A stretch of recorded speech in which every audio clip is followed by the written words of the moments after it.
कोई admission fees मांगे तो हमारे पास आके आ जाए, वो ही should come to us and we will address. नहीं ले सकते, फीस तो बैन है, कंप्लीट बैन। फी फिक्स करते हैं तो किस तरह की फी जो है स्कूल्स को लेनी चाहिए? फीस परमिटेड है under law, annual fees, tuition fees और ट्रांसपोर्ट फीस, यही परमिसिबल है और कुछ नहीं। स्कूल फी के हवाले से जब भी आप तक हम किसी तरह की कोई खबर पहुंचाते हैं तो अक्सर कमेंट्स में आप पेरेंट्स जो है हमेशा इल्ज़ाम लगाते हैं कि हमारे बच्चों की ज़्यादा फ़ी ली जाती है, या फिर फ़ी को जो है नई फ़ीस जो है वो इंट्रोड्यूस की जा रही है। लेकिन आज हम आपका मामला लेकर फ़ी फिक्सेशन कमेटी के चेयरमैन सुनील हाली जी के पास पहुंचे हैं। इनसे मज़ीद जानेंगे आखिर किस तरह की फ़ी जो है वो स्कूल्स में ली जानी चाहिए, कौन कौन सी फ़ी, या फिर फ़ी फिक्सेशन कमेटी जो है वो किस तरह से फ़ी फिक्स करती है। आज ये आपका मामला लेकर, तमाम पेरेंट्स का मामला लेकर हम इनके पास पहुंचे हैं, मज़ीद इनसे जाने की कोशिश करेंगे। सर, सबसे पहले वक्त देने के लिए बहुत बहुत शुक्रिया। शुक्रिया आपका। सर, जब भी प्राइवेट स्कूल्स के हवाले से, चाहे फ़ी के हवाले से या दीगर मसाइल के हवाले से हम बात करते हैं तो कमेंट्स में एक बड़ी जो लिस्ट आ जाती है लोगों की।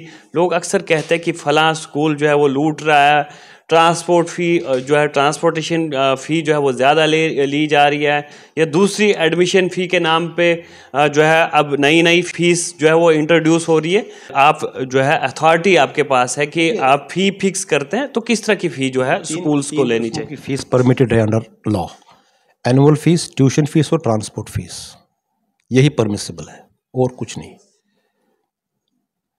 दीगर अगर कोई भी स्कूल एडमिशन फीस नहीं ले सकता है, मतलब इस 3 फीसों के अलावा और कोई फीस नहीं चार्ज कर सकते हैं।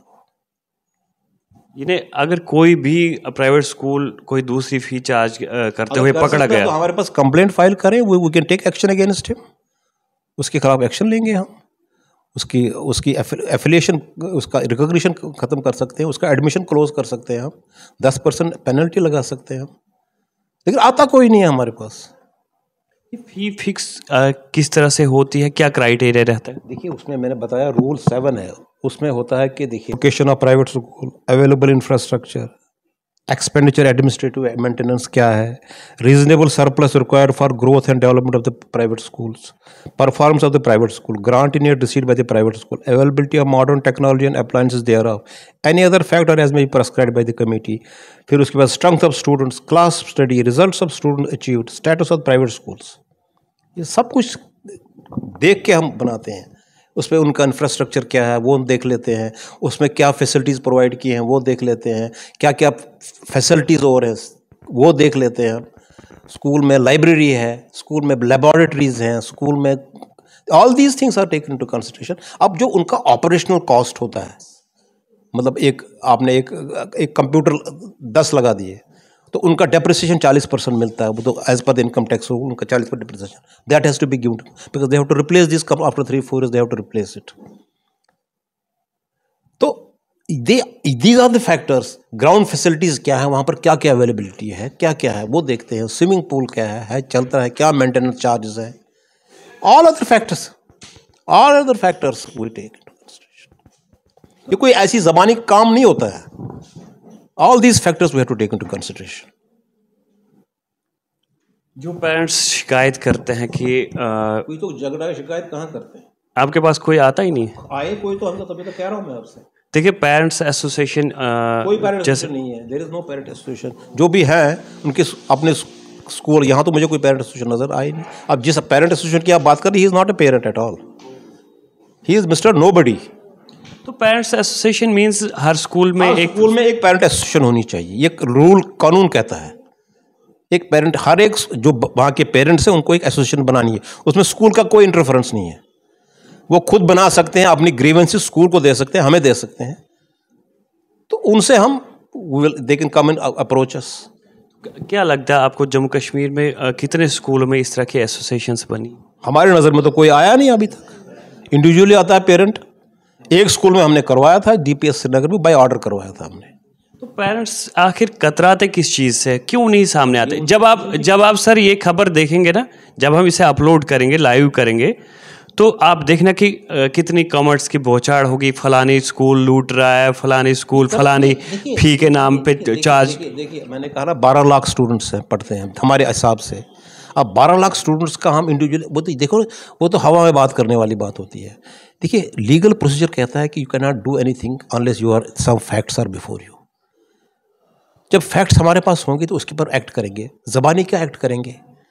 अब किसने वो लोड किया, ये थोड़ा पता किसने लोड किया है, वो कौन आदमी, वो पेरेंट है कि नहीं है,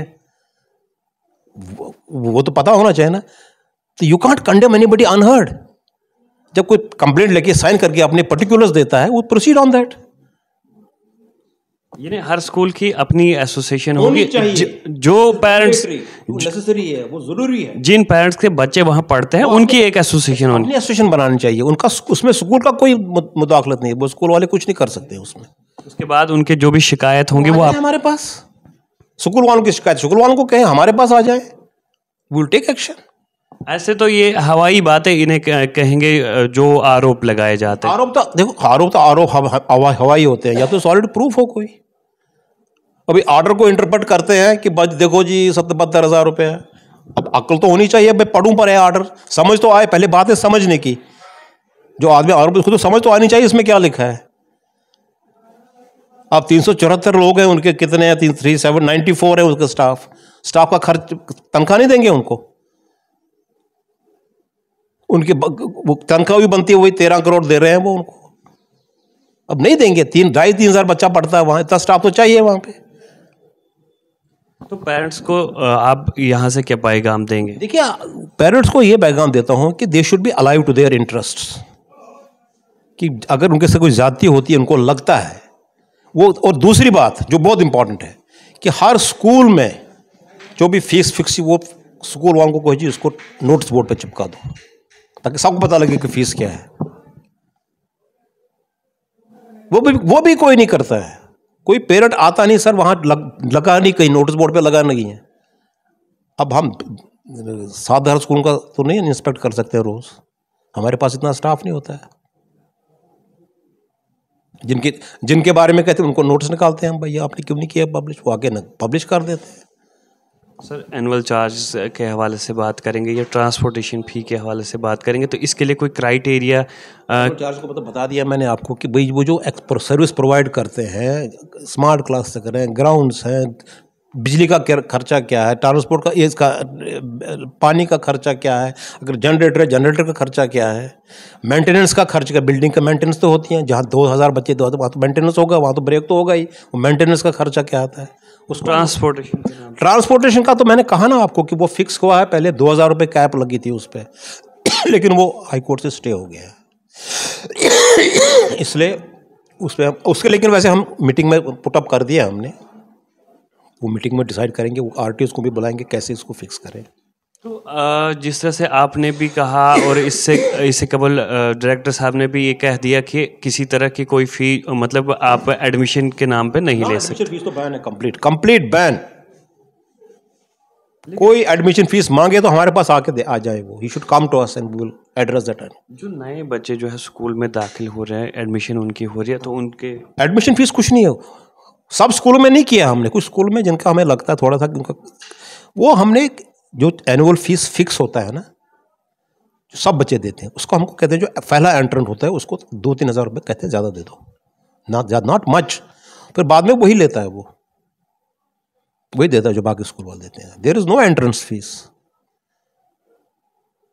ओके सर, लास्ट पे हम भी अपने व्यूवर्स को कहेंगे कि अगर आपके पास कोई किसी तरह की कोई कंप्लेंट है तो आप फी फिक्सेशन कमेटी के पास जो है वो कंप्लेंट ले जा सकते हैं। और जिस तरह से आप सभी लोग कमेंट बॉक्स में अक्सर हमें कहते हैं कि फ़लाँ स्कूल में इस तरह की धांधली चल रही है या फ़लाँ स्कूल हमें लूट रहा है, तो उसके लिए पेरेंट्स एसोसिएशन, वो पेरेंट्स जो है वो एक एसोसिएशन बना सकते हैं जिनके बच्चे उस स्कूल में ज़ेर तालीम हो। लेकिन साथ ही साथ में सर, आखिर में जो भी लोग कोई किसी तरह की कंप्लेंट रखते हैं, कोई भी शक व शुबा किसी को हो, तो आज के दौर में जिस तरह से ऑनलाइन कंप्लेंट जो है पहुंचाई जाती है, क्या आपके लिए अपनी वेबसाइट?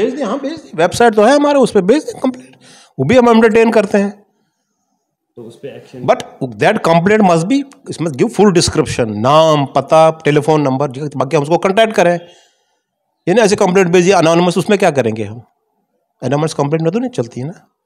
पेरेंट्स जो है वो कतराते हैं सामने आने के लिए। तो मेरे पास वो सर तो मेरे पास कोई इलाज नहीं है। देखिए हमें भी अगर कोई बोलता है, नॉट कंप्लेन, अगर वो नहीं आना चाहते हैं तो फिर हमको कहाँ पता लगेगा कि कौन स्कूल क्या कर रहा है? नहीं, अगर आपके पास कंप्लेंट किसी की मतलब आती है तो आप उसका नाम गुप्त रख के इस चीज पे कर सकते हैं ना। क्यों नहीं? एनोनिमस। देखिए बात ये है, अगर वो कोई कंप्लेंट करता है, you have to call the school, उनको पूछना पड़ता है भाई की है, वो कहते हैं हमने नहीं की है। अब वो कहे दूसरी तरफ से कोई बोलने वाला होना चाहिए कि भाई नहीं सर ये की है, और इनको कहिए वहम निकाल दीजिए। कोई स्कूल कुछ नहीं कर सकता है बच्चों के साथ। अगर उनको ये डर लगता है स्कूल वाले हमें तंग करेंगे, we know how to deal with that school. Okay sir, thank you.